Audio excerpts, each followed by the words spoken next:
students, myself Navneet Bhandari and I welcome you to my channel Quantum Academy of Physics. This is lecture number 3 of chapter Alternating Current. और आज बच्चों हम ये सीखेंगे कि कभी अगर हम किसी AC सोर्स को रजिस्टर, इंडक्टर और कैपेसिटर के साथ जोड़ते हैं तो हमको क्या रिजल्ट्स देखने को मिलते हैं, वेरिएशन कैसे होता है करंट और वोल्टेज का। तो फेजर डायग्राम्स के जरिए हम इस चीज़ को सीखने की कोशिश करेंगे और ये तीनों जो मैं आज आपको कंसेप्ट कराऊंगा ये बहुत इंपॉर्टेंट है, राइट। तो इसलिए लेक्चर के नोट्स अच्छे से बनाना और चीज़ों को समझने की कोशिश करना। तो एक हेडिंग देते हैं सबसे पहले हम, AC source with register only, सिर्फ रजिस्टर के साथ कनेक्ट करेंगे, ठीक है।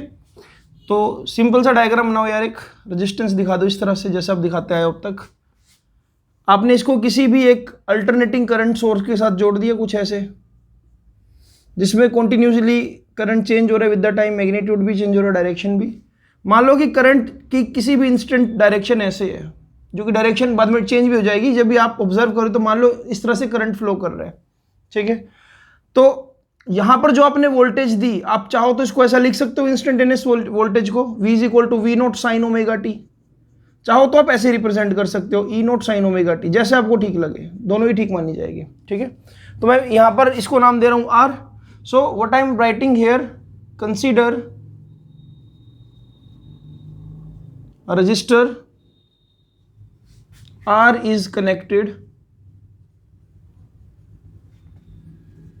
with AC source having voltage V is equal to V naught sin omega t, ठीक है। अब दिस लिसन, अगर मैं डिफाइन करने लगूं करंट को अकॉर्डिंग टू कंसेप्ट, आपको पता है कि मैं ये लिख सकता हूं रेजिस्टिव सर्किट के लिए V is equal to I R, या मैं ये लिख सकता हूं जो करंट है वो क्या होता है बेटा, हमेशा V बाय आर। अगर आप यहां पर देखो तो ये I की वैल्यू कैसे डिफाइन की जा सकती है, V बाय आर, यानी कि V को मैं क्या लिख सकता हूं, V naught sine omega T over R. और आपको ये अच्छे से पता है कि अगर मैं पीक वोल्टेज को रेजिस्टेंस से डिवाइड करता हूं तो मुझे क्या मिलता है, पीक वैल्यू ऑफ करंट। तो यही रिजल्ट क्या बन जाएगा, आई नॉट साइन ओमेगा टी। अब जो मुझे चीज़ ऑब्जर्व करनी है वो ये ऑब्जर्व करनी है कि जो मुझे बच्चों एसी करंट मिल रहा है वो कितना मिल रहा है, I is equal to I naught sine omega T, right. और जो मुझे वोल्टेज मैंने अप्लाई करी है वो किस नेचर की है, V naught sine omega T. अब मैं जब फेजर डायग्राम की बात कर रहा हूं तो मुझे पता होना चाहिए कि फेज का मतलब क्या है। जैसे कि फॉर एग्जांपल ये हमने कभी वेव चैप्टर किया था तो आपको बताया गया होगा। अगर मैं वेव इक्वेशन लिखता हूं तो कुछ ऐसे लिखते हैं उसको हम, A sine omega T plus phi, ऐसा कुछ। और आपको बताया गया होगा कि ये प्लस फाई का मतलब क्या है, फेज एंगल, राइट। अब यहां पर ना आप ये बात अच्छे से समझते हो कि I is equal to I naught sine omega T और V is equal to V naught sine omega T. अगर दोनों में फेज डिफरेंस की बात करूं, इसका फेज डिफरेंस देखो, अगर मैं इसको ओमेगा टी को ब्रैकेट में लूं और इसको भी ब्रैकेट में लूं तो मुझे नजर आ रहा है दोनों का जो फेज डिफरेंस है बच्चों वो क्या है, 0 है। इनकेस अगर यहां पर ऐसे होता ओमेगा टी प्लस फाई तो ये कैसे लिखा जाता, omega T minus omega T plus phi, तो कुछ ना कुछ फाई बचता। तो मैं बोलता कि भाई यहाँ कुछ ना कुछ फेज डिफरेंस है। जब दोनों ही जगह आपको दोनों ही केसेस में साइन ओमेगा टी और साइन ओमेगा टी मिल रहा है, डेट मीन्स यहां पर मैं क्या लिख दूंगा, ये मेरी क्या स्टेटमेंट रहेगी, hence current and voltage are having 0 phase difference.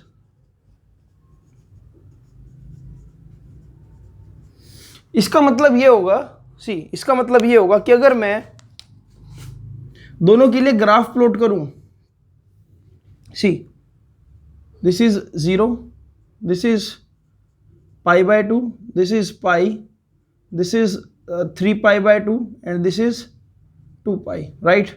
तो अगर मैं देखूं वोल्टेज के लिए ग्राफ, तो वोल्टेज का ग्राफ कुछ ऐसा बनेगा, 0 पे 0, 90 पे मैक्सिमम, फिर पाई पे 0, फिर इस तरह से, राइट। और इसको क्या बोल दूंगा मैं, ये वाली वैल्यू क्या बेटा, वी नोट है ना, ये वाली वैल्यू को, पीक वैल्यू को वी नोट बोल देंगे, मतलब यहाँ पर ये वैल्यू क्या है, वी नोट है, पीक वैल्यू, राइट। अगर मैं वोल्टेज के पॉइंट ऑफ व्यू से देखूं। बट जब आप वोल्टेज को डिवाइड कर दोगे रेजिस्टेंस से, सी वोल्टेज को जब डिवाइड कर रहे हो रेजिस्टेंस से तब आपको करंट मिलता है। और अब करंट की वैल्यू भी देखो 0 पे 0 है, तो यानी कि करंट का अगर मैं ग्राफ प्लॉट करूं तो करंट का ग्राफ कुछ ऐसे आ रहा है। इससे एक चीज देखने को मिल रही है कि π/2 पर करंट की वैल्यू भी क्या बच्चों, मैक्सिमम है। यानी कि जब वोल्टेज 0 तो करंट 0, वोल्टेज मैक्सिमम तो करंट मैक्सिमम, वोल्टेज 0 तो करंट 0, वोल्टेज नेगेटिव में मैक्सिमम तो करंट नेगेटिव में मैक्सिमम, वोल्टेज 0 तो करंट 0। अरे आपके घर में तो यही होता है यार, जैसे जैसे आप वोल्टेज बढ़ाते हो क्या वैसे वैसे करंट बढ़ता है। अरे अब जब वोल्टेज बढ़ाते हो तो करंट बढ़ता है। आपके घर में एसी सप्लाई तो आ रही है, आप 200 से 220 वोल्ट कर दो, पंखे तेज चलने लग जाएंगे, बिजली थोड़ी सी और ज़्यादा ग्लो करेगी जो आपके ट्यूबलाइट्स लगी हुई है। तो इससे ये पता लगता है कि एक रजिस्टिव सर्किट में अगर आप वोल्टेज में कोई पॉजिटिव चेंज लेकर आ रहे हो तो करंट में भी पॉजिटिव चेंज आएगा। ऐसा नहीं है कि वोल्टेज को चेंज करो करंट चेंज ना हो, नहीं जी, सेम फेज में लाई कर रहे हैं। अगर इसमें कोई चेंज आएगा तो इसमें भी वही चेंज आएगा। देखो I = V/R, राइट। वोल्टेज बढ़ाओगे तो करंट बढ़ेगा, ठीक है, डायरेक्टली प्रोपोर्शनल टू। ये चीज हमको यहां भी देखने को मिल रही है। अब ये तो था इसका लाइक नॉर्मल ग्राफ जो हम दिखा रहे थे कि साइन कर्व, मतलब साइनोसोडल वेव बोलते हैं इसको, कि भी इसमें ये किस पे डिपेंड करिए, साइन थीटा पर, राइट। अब मैं अगर इसका फेजर डायग्राम बनाऊं तो देखो यहां पर मैं एक लाइन ड्रॉ कर रहा हूं इस तरह से। अब मुझे ये समझ आ रहा है कि देखो एंगल क्या बन रहा है, वोल्टेज का ω/t। तो देखो मैं क्या करूंगा, यहां पर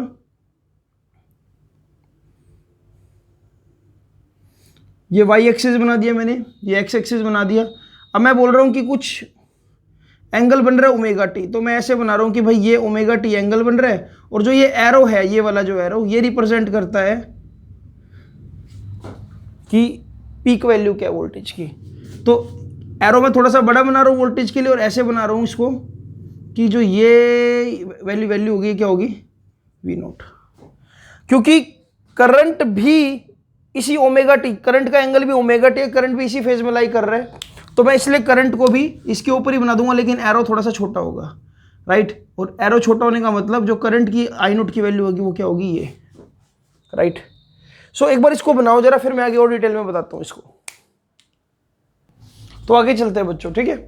तो दिस इज वेरी सिंप्लीफाइड। तो आप दिखा सकते हो कि भाई पीक वैल्यू ये रही करंट की और पीक वैल्यू वोल्टेज की ये रही, और दोनों में फेज सेम है, इसलिए मैंने यहीं पर क्या करंट और वोल्टेज को एक ही कर्व पर, एक ही लाइन पर दिखा दिया, राइट। तो बेसिकली इस लाइन को आप चाहो तो ये भी बोल सकते हो, देखो जैसे कि अगर ये ω/t एंगल यहाँ पर बन रहा है यहाँ पर, तो इसको मैं ये लिख सकता हूँ V0 cos ω/t, angle ω/t जैसे वेक्टर में करते थे।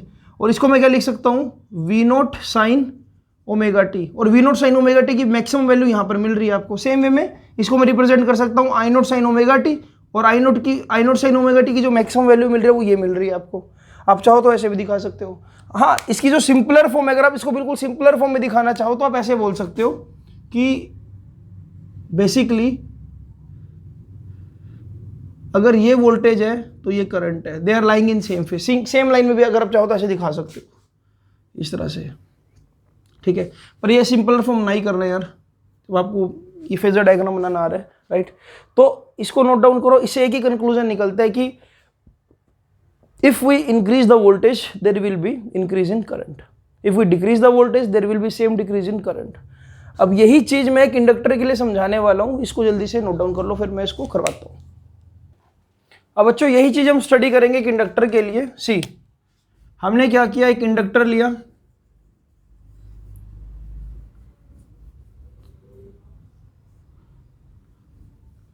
और इस इंडक्टर को हमने कनेक्ट कर दिया एक AC सोर्स के साथ, ठीक है। अब आपको पता है कि इसके क्रॉस जो करंट फ्लो करेगा वो टाइम वेरिंग करंट होगा, कॉन्टिन्यूसली करंट चेंज होगा, मैग्नीट्यूड चेंज होगा, as a result flux induce होगा, फ्लक्स चेंज होगा, क्योंकि करंट चेंज होगा तो मैग्नेटिक फील्ड चेंज होगा। अब आपको पता है कि इसके क्रॉस होने वाली जो इंड्यूस EMF है वो क्या होती है, -L di/dt, राइट। सॉरी, हाँ, ये हमने निकाला था। ये जो इसके अक्रॉस जो इंड्यूस EMF है वो कितनी होती है, -L di/dt। और आप यहां से क्या सप्लाई कर रहे हो, E = E0 sin ω/t, right.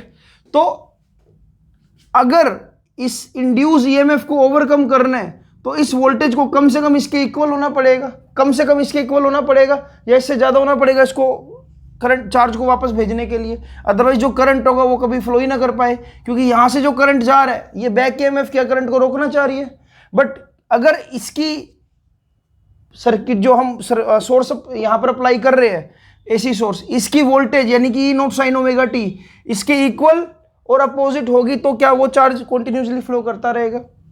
तो यहाँ पर ये चीज़ समझने वाली है कि मैं सिंपली लिख सकता हूँ E is equal to minus L D I by D T, right, it should be equal to E naught sine omega T. अगर यहाँ से मैं D I by D T को डिफाइन करूँ तो ये कुछ ऐसा बन रहा है, E naught sine omega T negative over L, right. इसको एक बार नोट डाउन करो जल्दी से, राइट। अब यहां पर एक छोटा सा हमने जो बात को लिखना है, ये मेरा इंड्यूस ईएमएफ है और ये मेरा अप्लाइड ईएमएफ है। This is induced, this is applied. मैंने आपको बोला कि कम से कम equal and opposite. Equal and opposite का मतलब ये है कि मुझे क्या लिखना पड़ेगा यहाँ पर कि जो ये वाला वैल्यू है इसको कितना होना पड़ेगा, माइनस ई नॉट साइन ओमेगा टी, और ये कितना है माइनस एल, या ये कितना है, ये कितना है यहाँ पर, ये ई है, राइट। अगर ये ई है तो इसके बिल्कुल अपोजिट होना पड़ेगा, इसलिए मुझे नेगेटिव साइन लगाना चाहिए यहाँ पर। ये किसके इक्वल है, minus L D I by D T के इक्वल है। अब इस माइनस से माइनस कैंसिल कर दूँ तो यानी कि यहाँ पर क्या आ जाएगा, पॉजिटिव आ जाएगा। सी, अब यहाँ से मैं क्या करने वाला हूँ, देखो यहाँ पर साइन ओमेगा टी नजर आ रहा है और यहाँ पर डी टी है, तो मैं लिख रहा हूँ यहाँ पर, देखो इसी को चेंज करके, इसको चेंज करके क्या लिख रहा हूँ मैं, जो डी आई है वो किसके इक्वल आ गया बच्चों, E naught sine omega T over L, right. So मेरे पास एक ये इक्वेशन बन रही है यहाँ पर। अगर small amount of current D I E naught by L sine omega T के इक्वल है, मुझे तो क्या करंट निकालना पड़ेगा ना। अगर मैं करंट निकालूंगा तभी मैं फेज डिफरेंस चेक कर पाऊंगा। तो करंट निकालने के लिए दोनों साइड इंटीग्रेट कर दो। जब आप दोनों साइड इंटीग्रेट करोगे तो डी आई की वैल्यू क्या आ जाएगी बच्चों, E naught by L constant, sine omega T का अगर मुझे इंटीग्रेशन करना है with respect to D T तो क्या होगा, देखो E naught by L sine omega T का क्या होगा बच्चों, माइनस कोस ओमेगा टी, और ओमेगा टी का जो डिफरेंशिएशन होगा ओमेगा नीचे। तो इससे जो मुझे पता लगा जो करंट मिल रहा है बच्चों वो कितना मिल रहा है, E naught by L omega minus cos omega T, right. अब यहाँ पर एक छोटी सी प्रॉब्लम है कि वोल्टेज तो मेरी क्या है साइन की टर्म में, करंट आ रहा है कोस की टर्म में। तो मैं एक काम कर सकता हूँ, यहाँ पर मुझे पता है कि cos pi by 2 plus theta, cos pi by 2 plus theta किसके इक्वल होता है बच्चों, माइनस साइन थीटा के इक्वल। तो मैं यहां पर एक काम करता हूं ना, मैं यहां पर क्या I is equal to, sorry यहां पर थोड़ी सी गड़बड़ कर दी, मैं क्या लिख सकता हूं, मुझे पता है कि sine pi by 2, right, sine pi by 2 minus theta या sine pi by 2 minus omega T किसके इक्वल होगा, ये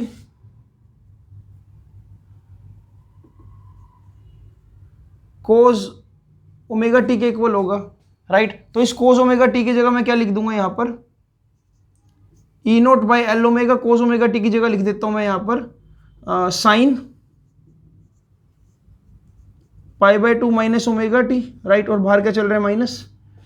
सी, अब एक काम कर सकते हैं, अगर मैं इसको ऐसा लिख दूं, I is equal to E naught L omega minus sine omega T minus pi by 2, इसमें कोई गलत बात तो नहीं है। मैंने यहाँ पर माइनस साइन बाहर निकाल दिया, माइनस साइन यहाँ पर भी है, तो माइनस माइनस प्लस, तो करंट की जो वैल्यू आ जाएगी बच्चे वो क्या आ जाएगी, E naught by L omega sine omega T minus pi by 2। अब ना एक चीज को ध्यान से देख बेटा, ये I is equal to E naught by L omega आ रहा है। अब मुझे कुछ ऐसा पता है कि देख यहां पर मैं रेजिस्टेंस तो लिख नहीं सकता कि भाई ऐसा फैक्टर जो आपके फ्लो ऑफ चार्ज को डिस्टर्ब कर रहा हो रेजिस्टेंस, वो तो रेजिस्टेंस का सिंबल ही अलग है। यहां पर भी तो करंट को डिस्टर्बेंस फील हो रही है, तो यहां पर जो करंट को डिस्टर्बेंस फील हो रही है उसके पीछे रिस्पॉन्सिबल कौन सा फैक्टर है, ये एल ओमेगा। अब इसके बारे में हम चर्चा करेंगे। इस एल ओमेगा को मैं साइड में लिख रहा हूं अभी। ये एल ओमेगा को मैं बोलूंगा क्या, इंडक्टिव रिएक्टेंस, या ऐसा बोल देता हूं मैं, it is resistance offered by inductor, right. तो this is behaving like what, this is behaving like resistance, resistance of what, resistance of inductor. ये कैमरा एंगल में आ गया, ठीक है। तो यानी कि इस आई को क्या लिखा जा सकता है बच्चों, आई को लिखा जा सकता है ई नोट बाय रेजिस्टेंस, यानी कि I naught sine omega T minus pi by 2, right. अब इस रिलेशन को देख, इस रिलेशन को एक बार नोट डाउन कर, फिर मैं इसको दोबारा से लेकर आ रहा हूं, इस जल्दी से नोट डाउन करो बच्चों। तो बच्चों अब देख पा रहे हो आपकी जो वोल्टेज थी, जो मैंने वोल्टेज अप्लाई करी थी वो कितनी थी, ई नोट साइन ओमेगा टी, और जो मुझे करंट मिल रहा है, करंट कितना मिल रहा है, E naught sine omega T minus pi by 2। अब मैं ये बोल सकता हूं यहां पर इस रिजल्ट से, current is lagging behind bye phase pi by 2। यानी कि यहां पर ऐसा होगा बच्चों कि वोल्टेज आप सप्लाई कर रहे हो लेकिन करंट लैग कर रहा है। ये बिल्कुल उस तरह से है कि आपने बटन तो दबा दिया, वोल्टेज तो पहुंचा दिया आपने अपनी तरफ से, लेकिन करंट को मैक्सिमम होने में कुछ टाइम लग रहा है। सी, इसको अगर मुझे दिखाना हो तो मैं कैसे दिखाऊंगा, फेजर डायग्राम बना रहा हूं इसका, जैसे अभी आपको सिखाया था। देख इसका फेजर डायग्राम कैसे बनेगा। अब वोल्टेज तो वहीं की वहीं है जहां पहले थी, तो वोल्टेज के लिए वही बड़ा सा एरो बना रहा हूं मैं, यानी कि ये वाली वैल्यू क्या होगी बच्चे, ई नोट, और ये क्या होगा यहाँ पर ओमेगा टी, ठीक है। बट करंट क्योंकि लैग कर रहा है कितने एंगल से, omega T minus pi by 2। इसको एक बार जल्दी से लिख लो, फिर मैं आपको ये बनाता हूं। तो आप कैसे करोगे इसको, देखो omega T minus pi by 2, तो आप यहां से ये पाई बाय 2 एंगल बनाओ, राइट, ये ऐसे, और इस तरह से करंट दिखा दो। ये रहा करंट, करंट की वैल्यू थोड़ी सी कम दिखानी है ना, ये रहा। वोल्टेज ये जा रही है ओमेगा टी से, और करंट ये आ रहा है ओमेगा टी, ये एंगल क्या हो जाएगा ओमेगा, देखो ये ऊपर वाला ओमेगा टी है, ये पूरा पाई बाय 2 है, तो ये बचा कितना, ये वाला बचा कितना, omega T minus pi by 2। तो मैं इसको लिख दूंगा this is I note, right. तो ये है आपके पास ई नोट साइन ओमेगा टी, जहां पर ई नोट मैक्सिमम यहां पर मिल रहा है आपको, और ये नीचे की तरफ क्या आ रहा है आपके पास, आई नोट साइन ओमेगा टी, जहां पर आई नोट मैक्सिमम यहां पर मिल रहा है नेगेटिव। इससे पता लगता है कि आप वोल्टेज तो सब वोल्टेज इंक्रीज कर रहे हो, लेकिन current with the increase in voltage decrease हो रहा है। इसको ना अगर मैं दूसरे ग्राफ से समझाने की कोशिश करूं तो देखो कुछ ऐसा बना सकते हो इसको आप। सी, वोल्टेज के लिए वही चीज रहेगी जैसे पहले थी, राइट। तो मैं बोल सकता हूं वोल्टेज के लिए जैसे कि ये 0, ये वही पाई बाय 2, ये पाई, 3 पाई बाय 2, 2 पाई, ठीक है। अब करंट कहां से शुरू होगा, देख अगर करंट को देखना चाहो तो करंट देख, क्योंकि लैग कर रहा है तो नीचे से स्टार्ट होगा, यहां से लीड कर रहा था तो ऊपर से स्टार्ट होता है, राइट। करंट लैग कर रहा है तो करंट के लिए जो फेजर डायग्राम बनेगा ये कैसा बनेगा, देख ऐसा, ये कुछ ऐसा इस तरह से, राइट। यानी कि जब वोल्टेज मैक्सिमम हुई तो करंट था 0। इसको मैं थोड़ा सा ना बड़ा डायग्राम में समझाता हूँ, इसको जल्दी से एक बार नोट डाउन करो, फिर बड़ा डायग्राम बनाता हूँ इसका। देखो बच्चों डायग्राम कुछ ऐसा बनेगा, राइट। ये मैंने जो ब्लैक लाइन से दिखा रखा है तो वही वोल्टेज है, और ये वोल्टेज की पीक वैल्यू है, this is V naught, right, this is minus V naught, you can say E naught और माइनस ई नोट। ये करंट की पीक वैल्यू है प्लस ई नोट। अब देखो वोल्टेज की पीक वैल्यू कब मिली, पाई बाय 2 पर, लेकिन उस वक्त करंट की पीक वैल्यू ना मिली, उस वक्त करंट तो 0 था। पीक वैल्यू करंट की कहाँ मिली, वोल्टेज के पीक वैल्यू होने के कुछ टाइम बाद, देखिए यहाँ पर, राइट। इसको बोलते हैं लैग करना, राइट। इसको बोलते हैं पाई बाय 2 का फेज डिफरेंस, नीचे से स्टार्ट हो रहा है, राइट। तो इस तरह से आप दिखा सकते हो कि करंट लैग कर रहा है और करंट नीचे ऐसे स्टार्ट हो रहा है, यानी कि वोल्टेज की पीक वैल्यू हो गई, उसके बाद करंट की पीक वैल्यू, वोल्टेज 0 हो गई लेकिन करंट बाद में 0 हो रहा है। ये क्या वो बल्ब वाले एग्जांपल से मैच नहीं कर रहा है कि आपने क्या किया, जैसे ही बटन दबाया करंट मैक्सिमम होने की कोशिश कर रहा है, वोल्टेज तो चली गई लेकिन करंट को मैक्सिमम होने में कुछ डिले हो गया, there is temporary delay in the maximum value of current, then voltage खत्म, आपने बटन ऑफ कर दिया, बैटरी शट ऑफ, लेकिन करंट कुछ भी रह गया, थोड़ी सी करंट को 0 होने में कुछ टाइम लग रहा है। तो this is called lagging behind of current with respect to voltage. You can simply write current is lagging behind by pi by 2 phase difference when we start the circuit or we make the key close, there is increase in voltage, but there will be some kind of delay in getting the maximum value of current. If you make the key open, there will be zero voltage, but there will be zero current after some time, right? तो ये कहानी है सारी की सारी inductor की। इसको हाँ, अब एक चीज और जो मैं आपको इन बिटवीन बतानी भूल गया, हमने एक टर्म अभी लिखी थी साइड में, L omega. This L omega is what? Resistance offered by inductor to the flow of current। ठीक है, इस एल ओमेगा को मैं डिफाइन करूंगा इन फ्यूचर एक्सएल से। एक्सएल को बोलेंगे हम क्या? Inductive reactance. इंडक्टिव रिएक्टेंस इसका नाम है। और इसको लिखने का तरीका क्या है? देखो, एक्सएल को लिखने का तरीका, ओमेगा को लिख सकता हूं मैं 2 पाई न्यू एल, राइट। अब एक चीज समझनी है यहां पर, क्या अगर मैं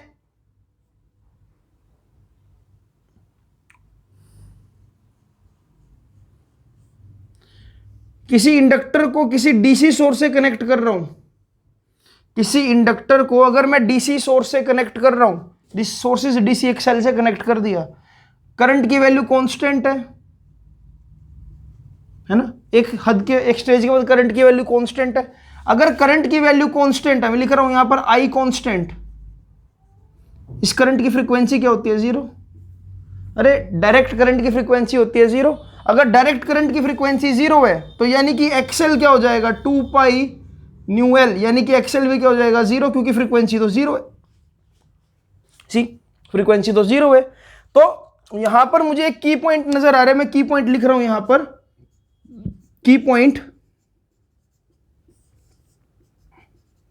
inductor will not offer any resistance to the flow of current, current नहीं DC current, to the DC current, बस ये लिख देते हैं, टू डीसी करंट।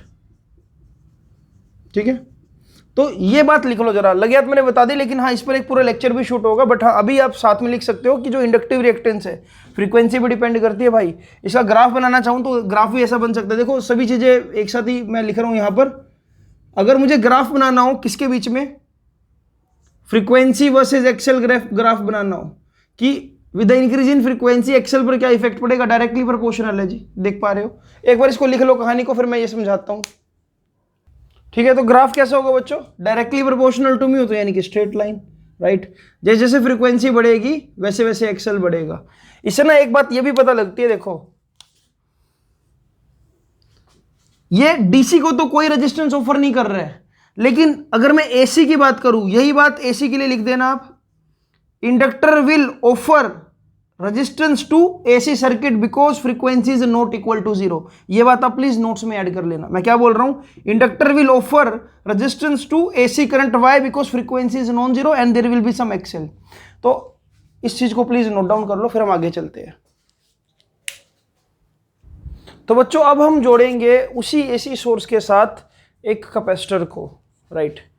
अब कैपेसिटर को जो मैं एसी सोर्स के साथ जोड़ूंगा तो करंट पहले जीरो से मैक्सिमम जाएगा। जैसे करंट जीरो से मैक्सिमम जाएगा, कैपेसिटर की प्लेट्स पर चार्ज आना स्टार्ट हो जाएगा, क्योंकि चार्ज एक डायरेक्शन में फ्लो कर रहा है। तो चार्ज आएगा, कैपेसिटर का जो कैपेसिटेंस है वो मैक्सिमम होगा, लेकिन अचानक करंट पलटी मार जाएगा, करंट की डायरेक्शन चेंज होगी। जैसे करंट की डायरेक्शन चेंज होगी तो जो कैपेसिटर भी फुली चार्ज हुआ था वो दोबारा से डिस्चार्ज होना स्टार्ट हो जाएगा, राइट। तो हम ऐसा मानते हैं कि हमने जो सप्लाई वोल्टेज दी एसी सोर्स की वो क्या दी? ई नॉट साइन ओमेगा टी, जैसा कि अब तक हम देते भी आए हैं। तो मैंने ये कहानी लिख दी, यहाँ पर भी करंट फ्लो किया, कैपेसिटर चार्ज हो गया, उसके बाद कैपेसिटर डिस्चार्ज होना स्टार्ट हो जाएगा। जब क्या होगा? जब यहाँ से अपना करंट की डायरेक्शन रिवर्स होगी।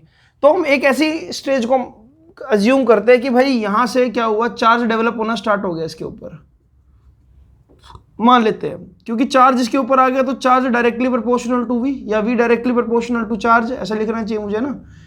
V directly proportional to charge. तो चार्ज बढ़ने पर पोटेंशियल बढ़ेगा। मैं एक स्टेज मान लेता हूं जब इस पर जो पोटेंशियल डेवलप हुआ वो इस अप्लाइड वोल्टेज के इक्वल हो गया, और ऐसी कंडीशन में चार्ज जाना बंद हो जाएगा जब दोनों के पोटेंशियल, जब मैं बोल रहा हूँ ये वाला पोटेंशियल और ये वाला पोटेंशियल डिफरेंस सेम होगा, यानी कि ये वाली वोल्टेज और इस पर जो वोल्टेज डेवलप हुई वो अगर सेम हो जाए तो चार्ज जाना रुक जाएगा। तो उस स्टेज को मैं लेकर चल रहा हूँ यहाँ पर। तो V is equal to E naught sine omega T. मुझे पता है इस V को मैं क्या लिख सकता हूँ, इस V को मैं लिख सकता हूँ जैसे कि हमने पढ़ा था ना Q is equal to C V. तो V को क्या लिखा जा सकता है, क्यू डिवाइड बाय सी, सामने क्या है E naught sine omega T, right. अब यहाँ पर मेरे पास है क्यू, तो कोई बात नहीं, क्यू को यहीं पे रखो। ये क्या बन जाएगा, C E naught sine omega T, right. अब मुझे तो देखो, मुझे चार्ज से करंट की तरफ पहुंचना है, क्योंकि मुझे वोल्टेज तो हमेशा से पता है E naught sine omega T. मुझे तो ये चेक करना है ना करंट लीड करेगा या लैग करेगा। चार्ज से करंट पे पहुंचने का तरीका क्या है, आप दोनों से डिफरेंशिएशन कर दो विद रिस्पेक्ट टू टी। तो यहाँ पर जब मैं करूँगा तो क्या आ जाएगा, D Q by D T.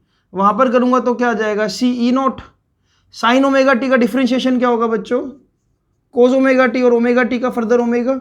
इससे मुझे पता लगा कि D Q by D T तो क्या हो जाएगा, करंट के इक्वल, और यहाँ पर क्या आ जाएगा, सी ओमेगा ई नोट कोस ओमेगा टी। अब देख कहानी में क्या मैं चेंजिंग करूँगा, क्या मैं इस बात को ऐसे लिख सकता हूँ, ई नोट अपॉन में 1 बाय सी ओमेगा। ये सी ओमेगा मल्टीप्लाई में यहाँ पर मैं क्या लिख रहा हूँ, ई नोट अपॉन में 1 बाय में सी ओमेगा। 3 इंटू में 4 को मैं क्या 4 अपॉन में 1 बाय 3 लिख सकता हूँ, वही काम किया मैंने यहाँ पर, राइट। कोस ओमेगा टी को मैं क्या लिख सकता हूँ बच्चों, it can be written as sine 90 यानी कि पाई बाय 2 प्लस थीटा, ऐसा लिखा जा सकता है। इससे जो मुझे यहाँ पर देखो क्या देखने को मिल रहा है, मुझे ये देखने को मिल रहा है कि जो आई है बच्चों वो आ रहा है ई नोट अपॉन में 1 बाय सी ओमेगा, राइट, और sign omega T plus pi by 2 लिख देता हूँ इसको मैं ऐसे, right, omega T plus pi by 2। अब क्योंकि यहाँ पर भी मुझे ई नोट के अपॉन में एक फैक्टर नजर आ रहा है, मैं बोल देता हूँ कि इस बार ये क्या है, कैपेसिटिव रिएक्टेंस है। इसको यहाँ ऊपर लिख देता हूँ, जो ये फैक्टर आ रहा है ना 1 बाय सी ओमेगा, इसको मैं लिख देता हूँ इट इज एक्स सी। जैसे कि वो क्या था एक्स एल, इसको लिख दिया मैंने एक्स सी। एक्स सी का मतलब क्या हुआ, रेजिस्टेंस ऑफर्ड बाय कैपेसिटर, ठीक है। और यहां पर मैं लिख रहा हूं इसको देखो, I is equal to E naught upon में X C sine omega T plus pi by 2, right. अब ये पर्टिकुलर टर्म को मैं यानी कि voltage divide by resistance, peak value divide by resistance को मैं क्या लिख सकता हूँ, I is equal to I naught sine omega T plus pi by 2। इससे बच्चों देखो मुझे अगेन करंट की भी इक्वेशन मिल गई और वोल्टेज की तो मुझे पता ही थी। अब मैं एक बार ना यहाँ पर आपको कंपैरिजन दिखाई देता हूँ। देखो जो मुझे यहाँ पर नज़र आ रहा है वो ये नज़र आ रहा है, देखो वोल्टेज मैंने दी थी क्या, E is equal to E naught sine omega T, लेकिन करंट मुझे क्या मिल रहा है, I naught sine omega T plus pi by 2। यानी कि पिछली बार ये माइनस पाई बाय 2 था तो मैंने बोल दिया कि करंट लैग कर रहा है, इस बार तो करंट लीड कर रहा है, राइट। तो आप यहां कंक्लूजन लिख सकते हो, hence we can say current is leading the voltage by phase difference of pi by 2, और you can write voltage is lagging the current by phase difference pi by 2, right. इसको जल्दी से कहानी को लिख लो, फिर आगे इसका भी फेजर बनाते हैं। तो बच्चों इसका फेजर डायग्राम बनाते हैं। अब देखो फेजर डायग्राम हमेशा की तरह ये सबसे पहले बना दो। ये क्या हो गया आपके पास, पीक वैल्यू ऑफ वोल्टेज यानी कि ई नॉट, राइट, और एंगल क्या बन रहा है ये ओमेगा टी, ठीक है। इसके बाद करंट क्योंकि लीड कर रहा है, करंट लीड कर रहा है कैसे, पाई बाय 2 से, तो इस बार करंट आ जाएगा ऐसे यहां से,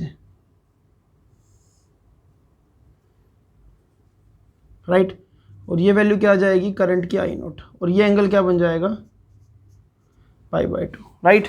सो इस बार current is leading by phase difference pi by 2 and your circuit will be like this. जब लैग कर रहा था तो ये नीचे आ रहा था, इस बार लीड कर रहा है तो इससे आगे जा रहा है। ये टोटल एंगल देखो कितना बन रहा है, ये टोटल एंगल बन रहा है omega T plus pi by 2, है ना। यहाँ से omega T plus pi by 2 कहा गया, ये रहा omega T plus pi by 2, right. तो इसको बनाओ जल्दी से। अगर मुझे इसका दूसरा डायग्राम बनाना तो वो भी बना के दे देता हूं मैं आपको। सी, इसको मैं यहां से एक बार रब कर देता हूं।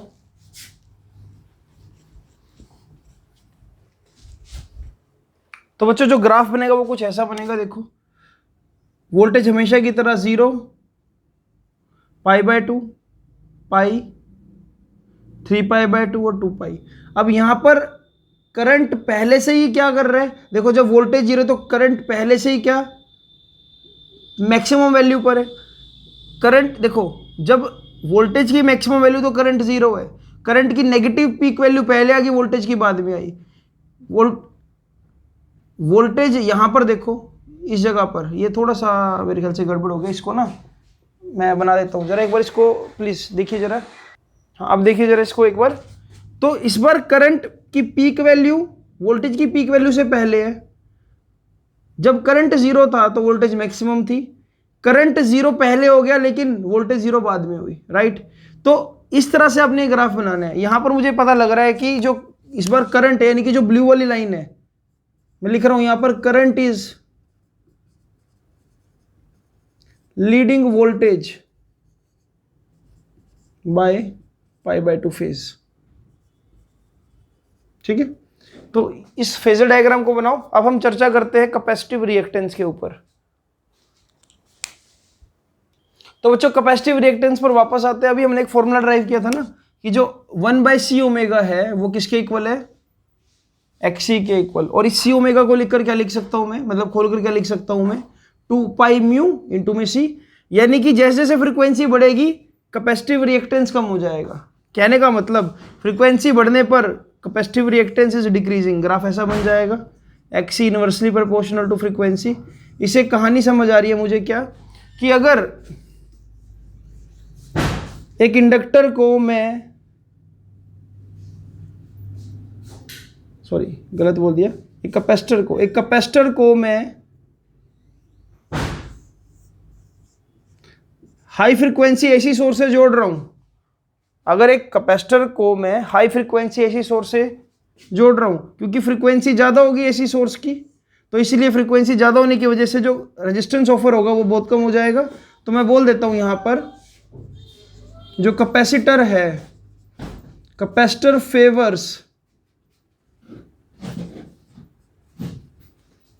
Alternating current, capacitor alternating current को फेवर करता है।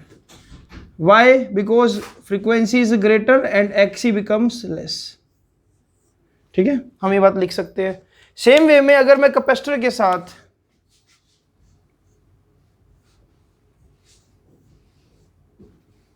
कोई DC सोर्स लगाऊं, तो एक बार कैपेसिटर चार्ज हो गया अगर, तो कैपेसिटर चार्ज हो गया, क्योंकि देखो DC करंट की जो फ्रीक्वेंसी वो बच्चों क्या होती है, 0।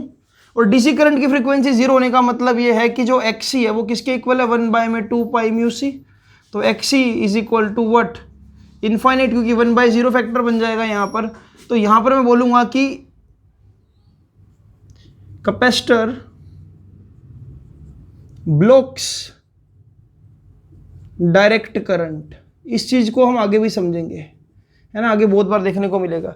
अगर मैं किसी सर्किट में कैपेसिटर लगा दूं और वो डायरेक्ट करंट फ्लो कर रहा है, तो ये मान के चलो कि कैपेसिटर अगर एक बार फुली चार्ज हो गया तो उसके बाद वो उस करंट को जाने नहीं देगा, राइट। क्योंकि कैपेसिटर का जो कैपेसिटिव रिएक्टेंस है वो क्या हो जाएगा, इनफाइनाइट, ठीक है। अब क्वेश्चन मैं आपसे डिस्कस करता हूं, मुझे एक दो क्वेश्चन याद आ रहे हैं, इसको जल्दी से नोट डाउन कर लो। क्वेश्चन कैसे कैसे पूछे जाते हैं, ठीक है। तो क्वेश्चन से ऐड कर लेना यार नोट्स के अंदर। ऐसा बोल दिया जाता है कि भाई ये कैपेसिटर है, साथ में एक बल्ब लगा दिया, ठीक है, और साथ में एक AC सोर्स है, ठीक है। AC सोर्स है, बल्ब है और कैपेसिटर है। क्वेश्चन ये पूछते हैं what will be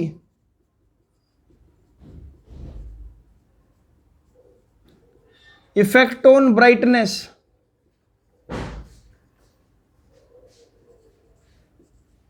of bulb if dielectric slab is inserted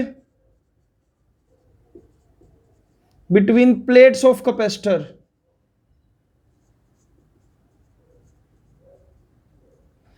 bulb की ब्राइटनेस पे क्या इफेक्ट पड़ेगा अगर मैं इस कैपेसिटर के बीच में एक डाइलेक्ट्रिक स्लैब डाल दूं। अगर आपने थोड़ा सा भी कैपेसिटेंस पढ़ा है तो आपको शायद पता होगा कि अगर डाइलेक्ट्रिक स्लैब डाल दूंगा तो नया कैपेसिटेंस होगा वो k टाइम्स ज़्यादा हो जाएगा पिछले कैपेसिटेंस से, जिसकी वजह से जो xc है उसकी वैल्यू क्या आ जाएगी, देखो 2 पाई म्यू सी थी पहले, अब कितनी हो जाएगी, xc विल बी 1 बाय में 2 पाई न्यू के सी, यानी कि डिनोमिनेटर और ज़्यादा बढ़ गया, डिनोमिनेटर बढ़ने से कैपेसिटिव रिएक्टेंस कम, ये सारी कहानी लिख देना। Hence xc inversely proportional to K C now, so brightness of bulb increases। तो जब भी आप किसी भी कैपेसिटर की प्लेट के बीच में डाइलेक्ट्रिक स्लैब डाल दोगे तो जो बल्ब है और ज्यादा ग्लो करने लग जाएगा। ठीक है, ये क्वेश्चन सीबीएसई में कई बार आया हुआ है, इसको जल्दी से नोट डाउन कर लो। ऐसे ये क्वेश्चन और आता है इसी के तरह का, वो क्वेश्चन भी मैं आपसे शेयर कर लेता हूं। सी ऐसे क्वेश्चन ये आता है बच्चों की, अगर किसी इंडक्टर के साथ एक बल्ब लगा हुआ है और मैंने यहां पर कनेक्ट कर रखा है एक डीसी सोर्स, है ना, डीसी सोर्स को फेवर करता है inductor plus minus. What question यही है, देखिए यहां पर ये इस बार क्वेश्चन क्या बन जाएगा, what will be effect on the brightness of bulb if iron rod is inserted between inductor. अभी अगर मैं इस इंडक्टर के बीच में एक आयरन रोड इंसर्ट कर दूं तो बल्ब की ब्राइटनेस पे क्या इफेक्ट पड़ेगा, तो आंसर है, देखो आपको पता है कि जो एक्सएल है वो किसके इक्वल है, एल ओमेगा। अब मैं आपको एक चीज बता देता हूं कि जब भी आप रोड को इंसर्ट करते हो तो जो सेल्फ इंडक्टेंस है, ये मैंने आपको बताया होगा एसी में, ईएमआई में, सेल्फ इंडक्टेंस इंक्रीज करती है, self inductance increases by mu R times, है ना। तो जो एक्सएल है वो कितना बन जाएगा, म्यू आर एल ओमेगा बन जाएगा। यानी कि एक तरह से जब आप रोड को इंसर्ट कर रहे हो तो इसकी करंट को रोकने की कैपेबिलिटी थोड़ी सी बढ़ जाएगी, और कैपेबिलिटी अगर बढ़ गई, देखो यहां पर मैं क्या बोल रहा हूं, म्यू आर टाइम्स बढ़ गई, तो जिससे क्या होगा, ब्राइटनेस क्या हो जाएगी, डिक्रीज हो जाएगी। लिख देता हूं यहां पर, ये सारी ये फॉर्मूला लिख देना यहां पर, तो लिख देना हेंस, या मैं लिख देता हूं, on inserting iron rod L increases by mu r times, hence brightness of bulb decreases due to increase in inductive reactance. ठीक है, तो ये कंसेप्ट थे, ये कुछ कंसेप्चुअल क्वेश्चन थे बच्चों। तो इसी के साथ इस लेक्चर को ओवर करते हैं, ज़्यादा देरी ना करते हुए। तो आज हमारा मेन जो मोटिव था बच्चों वो था सर्किट थ्योरी समझना, हमको बिहेवियर समझना था कि कैपेसिटर के केस में क्या होता है, इंडक्टर के केस में क्या होता है, और वोल्ट एक प्योर रजिस्टर के केस में क्या होता है। फेज डिफरेंसेस हमने चेक कर लिए, और इसके साथ ही इस पर्टिकुलर लेक्चर को यहीं पे ओवर कर रहा हूँ मैं। अगला लेक्चर भी थोड़ा थियोरेटिकल रहेगा, अभी हम सर्किट की थ्योरीज को समझ रहे हैं, अभी हम ये जान रहे कि एक एसी सर्किट कैसे बिहेव करता है। तो अगला लेक्चर आपको कल ही मिल जाएगा। तो इस वीडियो को यहीं पे ओवर करते हैं बच्चों। Thank you so much for watching this. और चैनल पर सब्सक्राइबर डेली बेसिस पर बढ़ रहे हैं बहुत ज़्यादा, वॉच टाइम बहुत अच्छा आ रहा है। और अगेन अ बिग थैंक्स, आप इसी तरह से ही चैनल को सपोर्ट करते रहो, जहाँ पर भी मौका मिले चैनल को शेयर जरूर करो बच्चों, क्योंकि आपका एक शेयर शायद हो सकता है किसी बच्चे को एक अच्छा फिजिक्स टीचर या एक अच्छा फिजिक्स कंटेंट उसको प्रोवाइड कर दे। और सबको पता है कि इस पर्टिकुलर इस ईयर हर एक बच्चा कुछ डिमांड कर रहा है कि उसको प्रॉपर पता हो कि किस पर्टिकुलर चैप्टर को कितने दिनों में कैसे करना है और किस तरह से टॉपिक्स है। तो हमारे चैनल पर प्लेलिस्ट बनी पड़ी है, आपका जब मन करे आप किसी भी चैप्टर को रिवाइज कर सकते हो। डिस्क्रिप्शन बॉक्स में मैं पूरी प्लेलिस्ट का लिंक आपको दे देता हूँ, जब आपका मन करे आप किसी भी चैप्टर को पिक कर सकते हो। So thank you so much for watching this.